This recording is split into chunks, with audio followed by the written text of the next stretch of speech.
Sebelumnya, Assalamualaikum warahmatullahi wabarakatuh. Waalaikumsalam warahmatullahi Waalaikumsalam wabarakatuh. warahmatullahi wabarakatuh.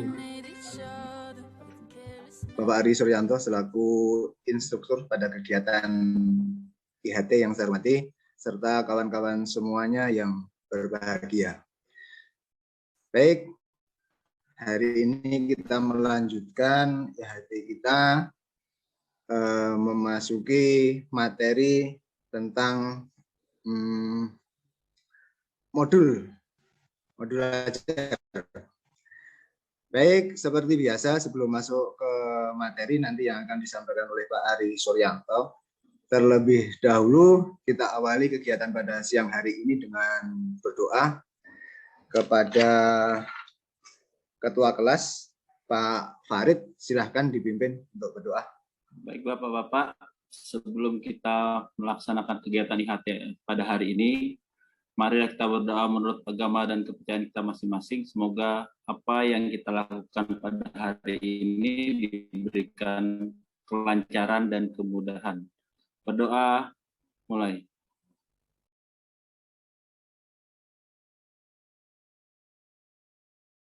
Berdoa selesai. Baik Pak, saya kembalikan ke Pak Arianto sebagai moderator. Terima kasih Pak Farid yang telah memimpin doa pada kesempatan siang hari ini. Yang berikutnya, sebelum masuk ke materi, biar kawan-kawan lebih fokus, lebih enak. Nah, terlebih dahulu kita adakan ice breaking. Untuk ice breaking siang hari ini nanti akan dipandu oleh Pak Budi. Pak Budi, waktu dan tempat dipersilahkan. Silakan Pak Budi.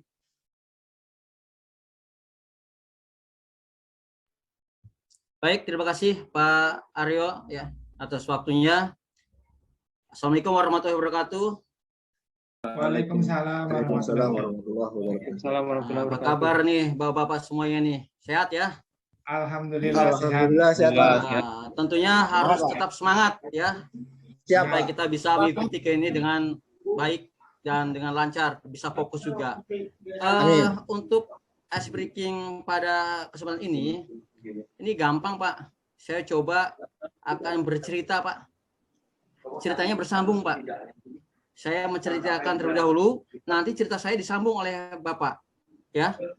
Yang pertama saya, yang kedua oleh Pak Farid, yang ketiga Pak Aroyan, terus sampai dengan terakhir Pak. Pokoknya cerita saya ini harus nyambung sampai akhir. Siapa? Paham ya? Paham ya? Pak Iqbal jangan ketawa dulu ya. Kita coba dulu nih. Baik. Ya. Saya mulai. Pokoknya yang pertama saya, yang kedua Pak Farid, yang ketiga Pak Aroyan, yang keempat Pak Iqbal, yang kelima Pak Aryo, yang keenam Pak Ari. Punten Pak ya. Waktu Bapak instruktur saya ajak ikut terlibat di dalamnya Pak. Siap. Baik, yang pertama ya, siap. Konsentrasi. Pada hari ini saya berangkat ke kantor dengan Menggunakan sepeda. Setelah itu saya ketemu orang yang mencopet uang ibu-ibu dan dia lari pergi masuk ke pasar. Setelah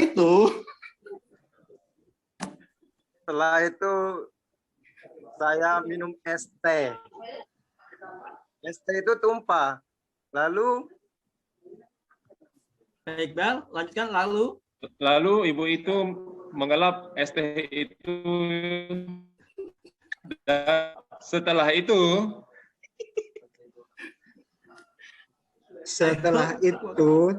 ternyata ibunya ke pasar beli es teh lagi.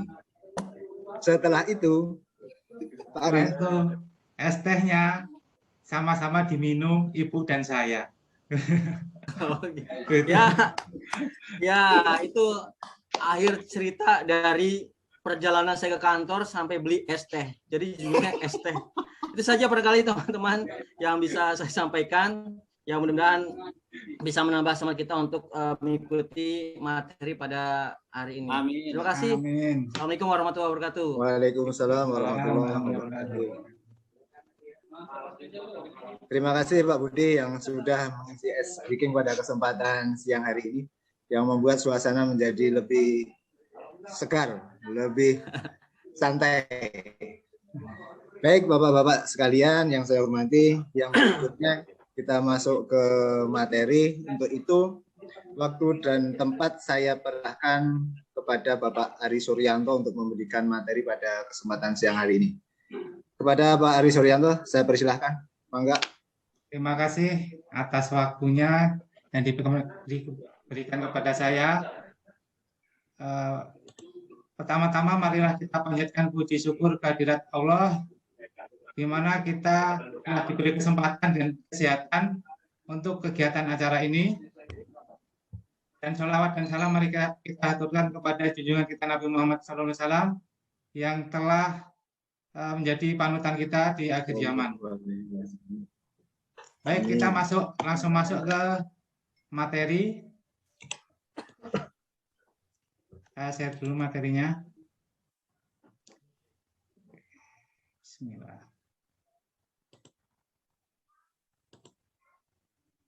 Baik.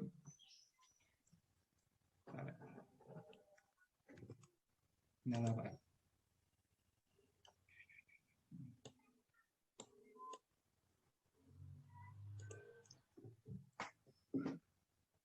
Baik, bisa dilihat Bapak-Bapak semua. Dalam era sekarang ini, ya, di era sekarang ini yaitu era globalisasi dan teknologi, Kemendikbud merencanakan sekolah penggerak, di mana ini insya Allah kedepannya akan menjadi fondasi dari tujuan pendidikan nasional. Dalam kesempatan ini saya akan menyampaikan materi mengenai penyusunan modul ajar. Sebelumnya, perkenalkan, nama saya Ari Suryanto dari SMK Negeri 5 Samarinda. Setelah kita mempelajari materi ini, diharapkan Bapak Ibu bisa memahami konsep modul ajar, kemudian memahami komponen modul ajar. Sebelum masuk ke materi, saya ingin bertanya, merefleksi diri sendiri ya. Saya tanya Bapak Ibu, mungkin ada yang tahu apa yang Bapak Ibu ketahui tentang modul ajar. Mungkin ada yang bisa jawab? Pak Budi? Pak Farid? Selama ini apa pengertian kita mengenai modul ajar?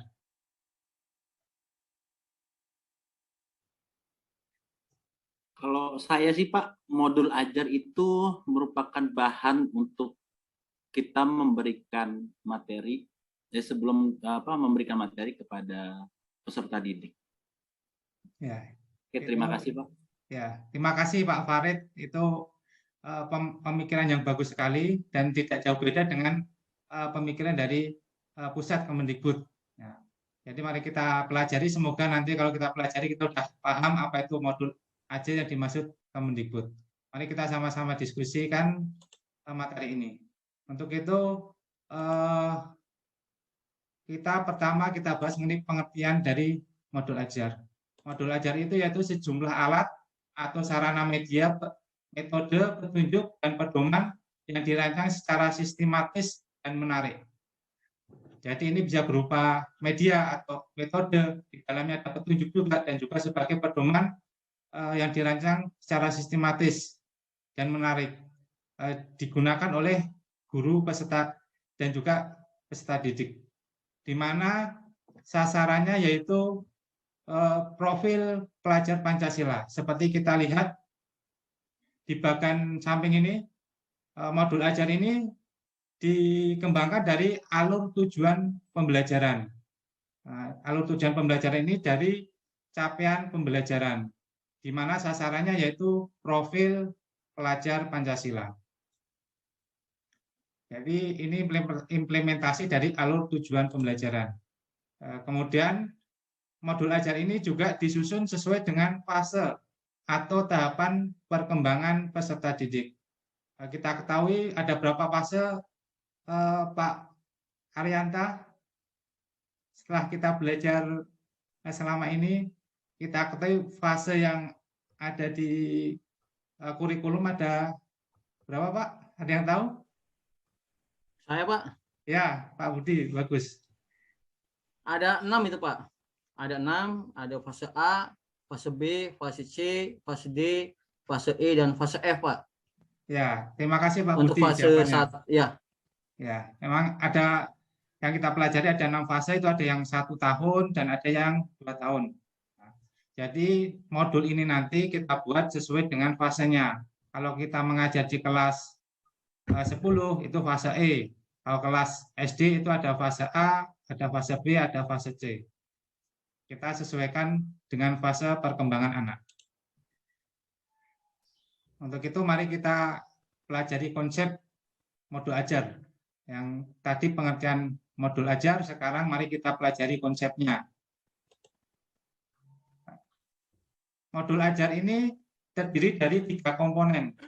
Komponen pembentuk dari modul ajar. Yang pertama yaitu informasi umum. Yang kedua itu komponen inti, dan yang ketiga lampiran.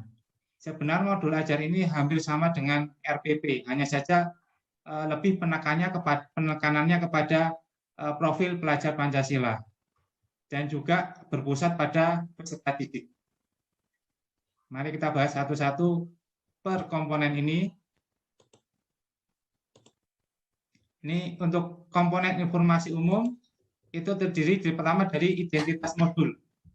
Yang kedua komponen kompetensi awal, ketiga profil pelajar Pancasila, yang keempat sarana dan prasarana, yang kelima target peserta didik, ya, dan yang terakhir yang 6 yaitu model pembelajaran yang digunakan.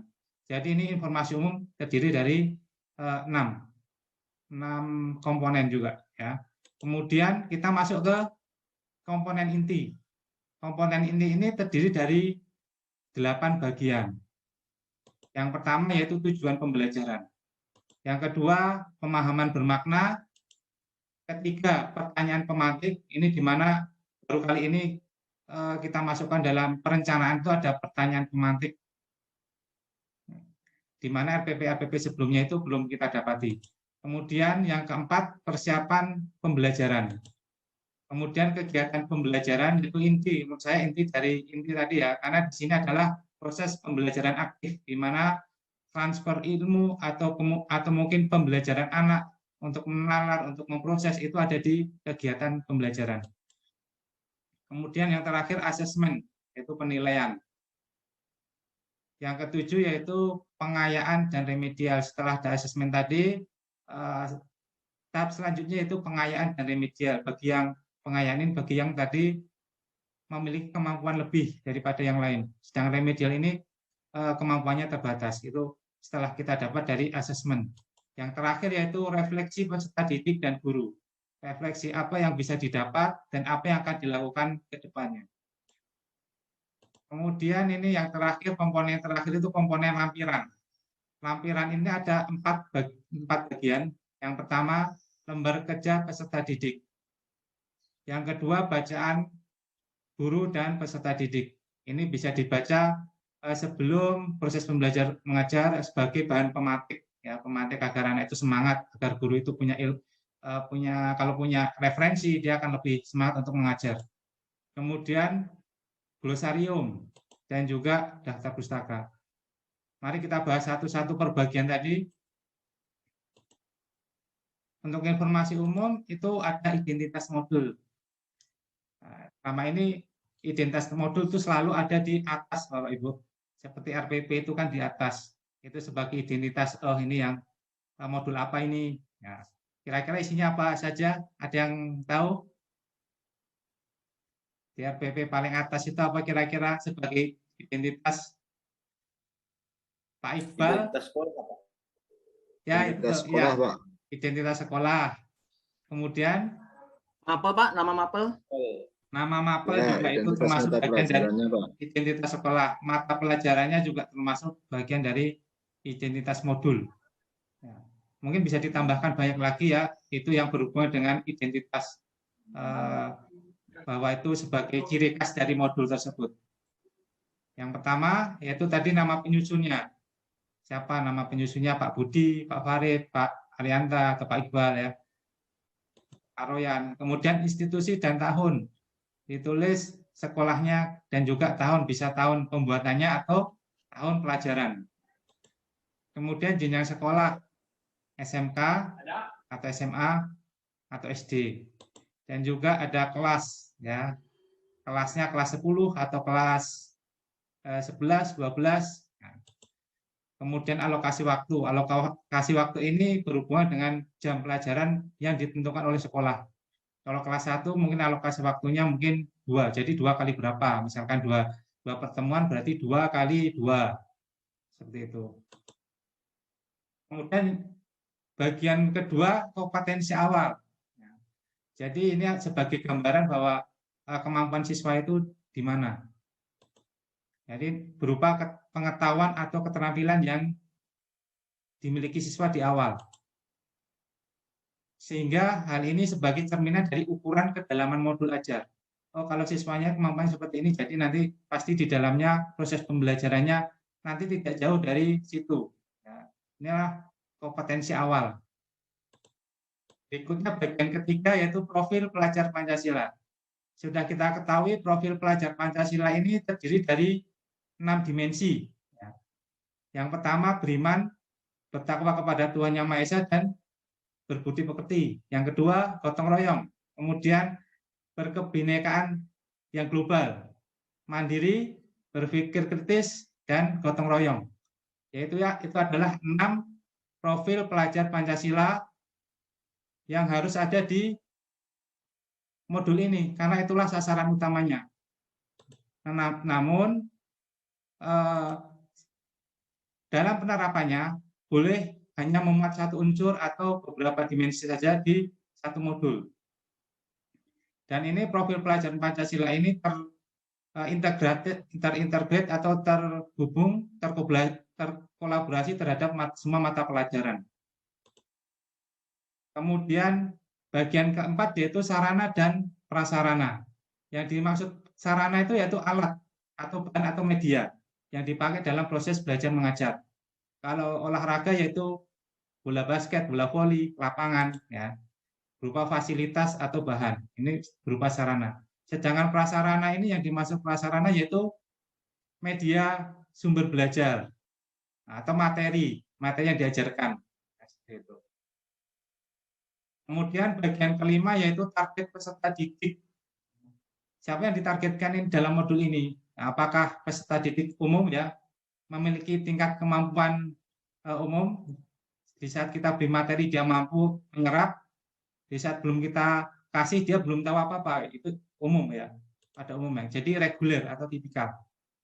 Kemudian apakah tujuannya modul ini untuk siswa yang memiliki kesulitan belajar, seperti hanya bisa mendengar saja, atau hanya bisa gerak, kalau nggak dia nggak ngerti, nggak paham ya, atau mungkin untuk siswa yang memiliki pencapaian tinggi. Jadi modul-modul ini isinya materi-materi yang sangat sulit ya, atau tingkat kesulitannya tinggi, karena siswa itu tersebut sangat paham sekali, mudah memahami, mudah menganalisis. Jadi pencapaian tinggi sehingga potensinya bisa digali lebih. Kemudian bagian yang keenam yaitu model pembelajaran yang digunakan. Modelnya itu apakah daring, apakah tatap muka, ya, apakah PJJ daring, pembelajaran jarak jauh luring, ataukah blended learning. Blended learning ini campuran ya, perpaduan antara PJJ daring dan PJJ luring. Hal ini pernah diterapkan di sekolah anak saya ya, bisa melakukan PJJ daring dan PJJ luring. Nah, tapi mungkin ada juga modul yang bisa dipakai untuk tatap muka dan daring, bisa juga, atau mungkin tidak bisa, itu tergantung dari penggunaannya dan perencanaannya. Kemudian kita masuk ke komponen inti.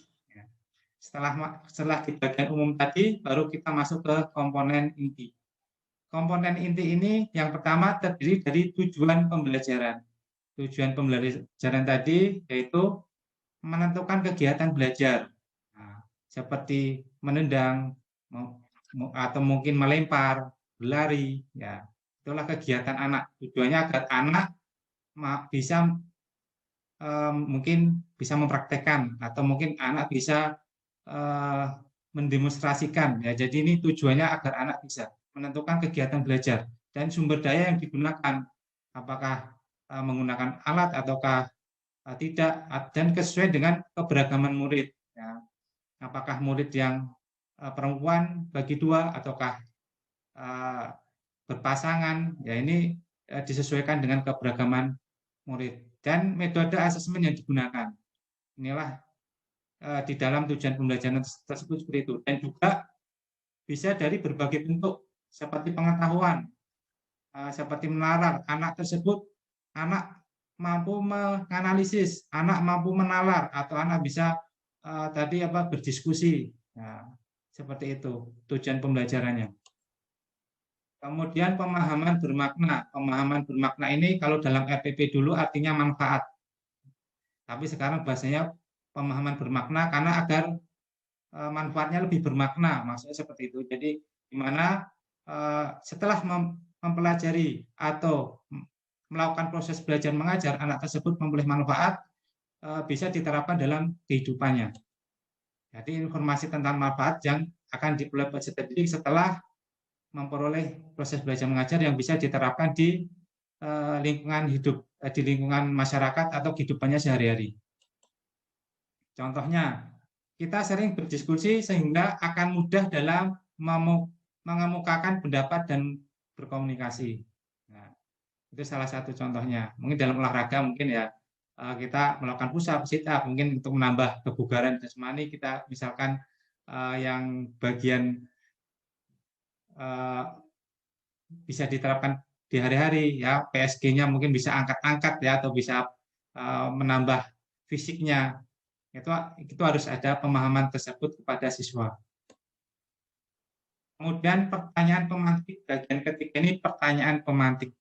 Jadi pertanyaan pemantik ini yaitu tujuannya untuk memberikan rasa ingin tahu kepada siswa.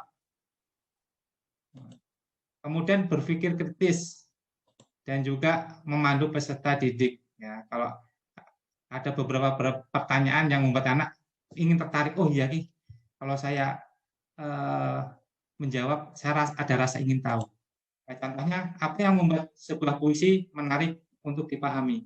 Nah, dia berpikir apa ya yang membuat puisi menarik, akhirnya ada rasa ingin untuk mempelajari dalam diri.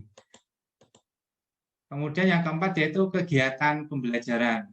Ini inti dari inti menurut saya, karena proses kegiatan aktif pembelajaran ada di sini. Transfer ilmu atau anak menemukan atau menalar itu ada di sini kegiatan intinya. Ya. Terdiri dari 3 bagian, ya, pendahuluan, kegiatan inti, dan penutup. Pendahuluan seperti kita kalau pelajaran PJOK itu yaitu berdoa, absen. Ya. Kegiatan intinya seperti melakukan mempraktekkan apa yang dari tujuan pembelajaran tadi. Kemudian kegiatan penutup ya absen kembali ya, siapa tahu kan habis di absen awal, pendahuluan ada, absen terakhir nggak ada. Pergi ke belakang, muridnya itu biasa, yang malas ya. Bisa juga dan berdoa, ya juga perlu. Kemudian lanjut ke asesmen. Asesmen itu kita tahu ada 3 ya. Asesmen diagnostik, ini yang baru kita dengar mungkin karena berjalan kita praktekkan selama ini. Karena selama ini biasanya hanya kita kenal asesmen formatif dan asesmen sumatif. Asesmen diagnostik ini asesmen yang dilakukan di awal untuk mengetahui tingkat kemampuan anak di mana. Diagnostik ini ada 2 ya, ada non-kognitif dan kognitif. Non-kognitif itu yang berhubungan dengan lingkungannya, keadaan emosionalnya. Yang kognitif ini yang berhubungan dengan pemahaman materinya. Itu asesmen diagnostik. Kemudian asesmen formatif ini selama proses pembelajarannya seperti apa, kemajuannya, tujuannya seperti itu. Dan asesmen sumatif itu untuk mengetahui tingkat keberhasilan dari capaian pembelajaran. Biasanya dilakukan di akhir dari proses rangkaian pembelajaran, itu di asesmen sumatif. Ini bentuk asesmen berupa sikap, performa, dan tertulis. Kalau sikap ini yang berupa sikap yang tadi ya, berkarakterkan profil pelajar Pancasila. Sikap bisa berupa kita amati, ya. Kita amati anak tersebut, apakah anaknya itu berakhlak, apakah berbudi luhur, apakah memiliki jiwa gotong royong, itu kita amati berupa pengamatan atau observasi. Kalau performa, bentuk asesmennya bisa berupa dia unjuk kerja, demonstrasi, atau mungkin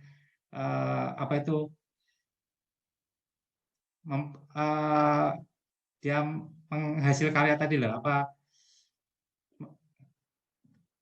artinya dia itu mempresentasikan hasil karyanya.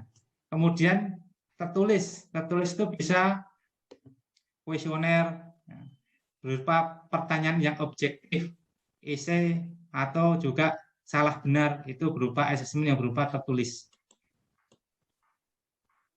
Bagian keenam yaitu pengayaan dan remedial. Ya, bagian pengayaan ini yaitu ditujukan kepada siswa yang memiliki capaian yang tinggi. Dan remedial ini ditujukan kepada siswa yang memiliki capaian yang rendah, artinya dia lebih memerlukan bimbingan lagi. Lanjut lampiran ini sudah lembar kerja peserta didik, ya, untuk peserta didik sesuai kebutuhan. Kemudian bahan bacaan guru dan peserta didik sebagai pemantik. Nah, ini. Oke, kita lanjut memperdalam materi. Oke, nanti ada glosarium. Nah, ini karena waktunya terbatas, kita langsung ya. Nanti kita pelajari lampirannya. Kemudian ada materi diskusi. Apa tantangan yang Anda rasakan dalam membuat modul ajar? Setelah tadi kita pelajari ada 3 komponen. Silahkan bagi 2 kelompok. Saya kasih waktu 2 menit ya. Boleh dikirim ke saya hasil diskusinya. Nanti bisa saya share di sini. Tetapi ada anggota kelompok yang menyampaikan atau presentasi.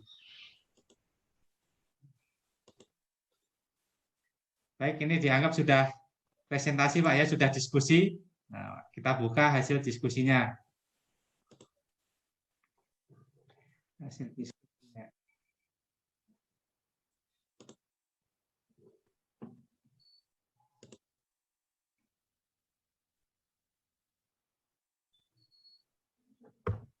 Ya.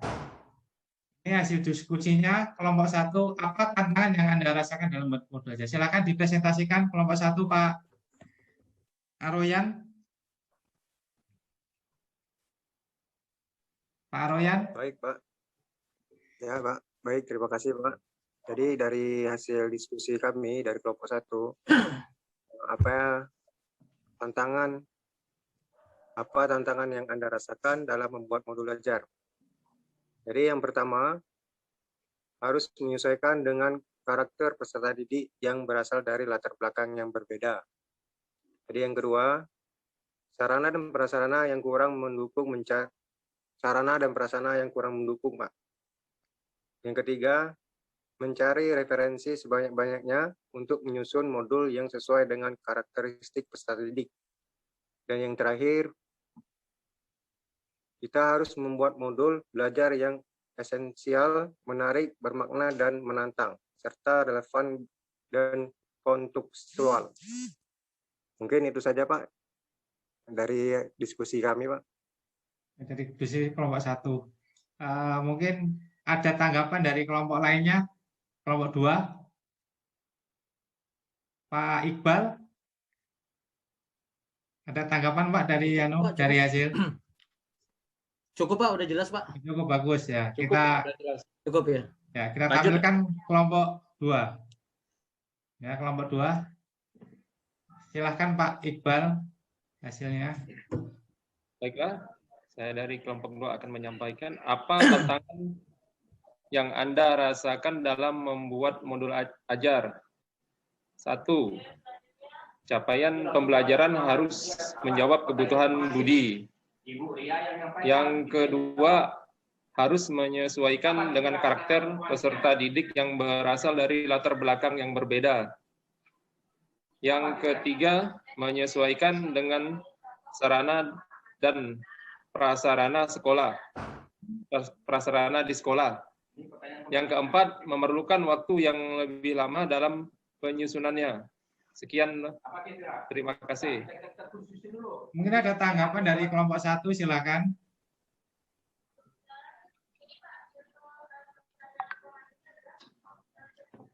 Ada tanggapan dari kelompok 1?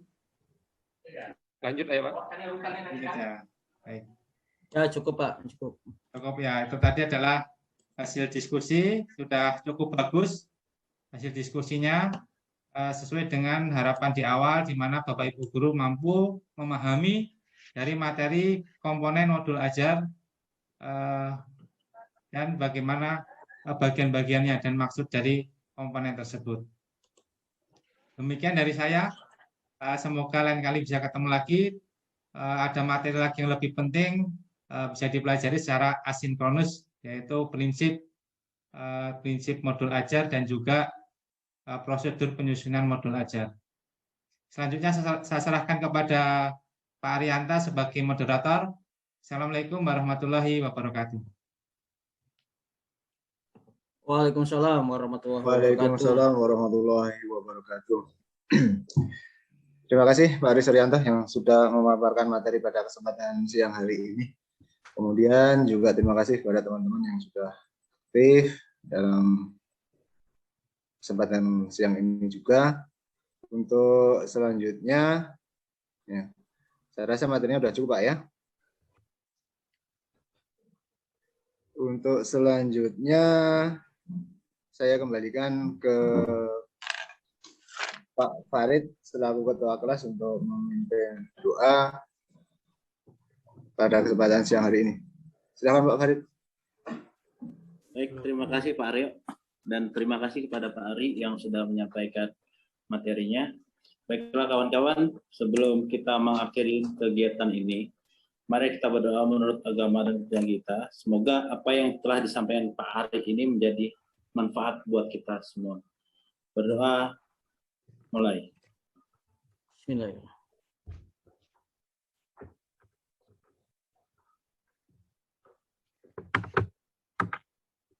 Doa selesai. Baik Bapak-Bapak, demikian kegiatan kita. Saya akhiri dengan wabillahi taufiq wal hidayah. Wassalamualaikum warahmatullahi wabarakatuh. Waalaikumsalam warahmatullahi wabarakatuh.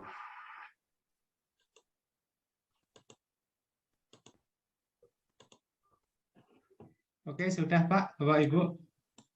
Saya stop. Alhamdulillah. Ya, Pak. Alhamdulillah. Ini kita break berapa menit nih? Pak Budi lanjut.